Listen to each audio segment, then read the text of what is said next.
राज्य में ration card को नहीं सरकार बड़ घोषणा करिसेंति।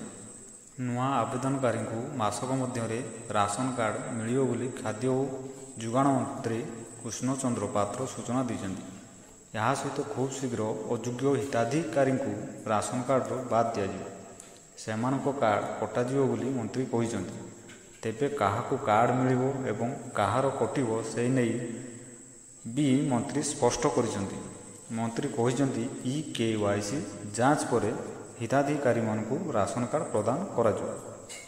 केउ माने राशन कार्ड पाइबे, बासहीन लोकंकू मिलिबो राशन कार्ड, भिक्षावृत्ति करी जीवन निर्वाह करुवा परिवार पाइबे कार्ड, समस्त आदिम आदिवासी परिवार समूह पाइबे कार्ड, राज्य व केंद्र सरकार को विधवा भत्ता पाउथवा परिवार पाइबे कार्ड, परिवार कौन सदस्य 40% भिन्नक्षम होइतिले पाइबे कार्ड।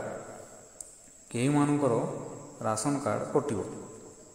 परिवार जेकोसी सदस्य पंजीकृत जानर मालिक होइतिले, परिवार जेकोसी सदस्य नाम कृषि जंत्रपाति पंजीकृत होइतिले, परिवार जेकोसी सदस्य सरकारी कर्मचारी होइतिले, सहरांचल बेसरकारी संस्था 15,000 रु अधिक दरमा पाउतिले, ग्रामांचल बेसरकारी संस्थान 10,000 रु अधिक दरमा पाउतिले, परिवार सदस्य आयकर किंबा वृत्तिकर दौथिले, सहरांचल परिवार कौन सदस्य 15,000 रु अधिक एवं ग्रामांचल 10,000 रु अधिक पेंशन पाउतिले, परिवार 2 किलोवाट रु अधिक विद्युत संयोग थिले से राशन कार्ड कटिबो।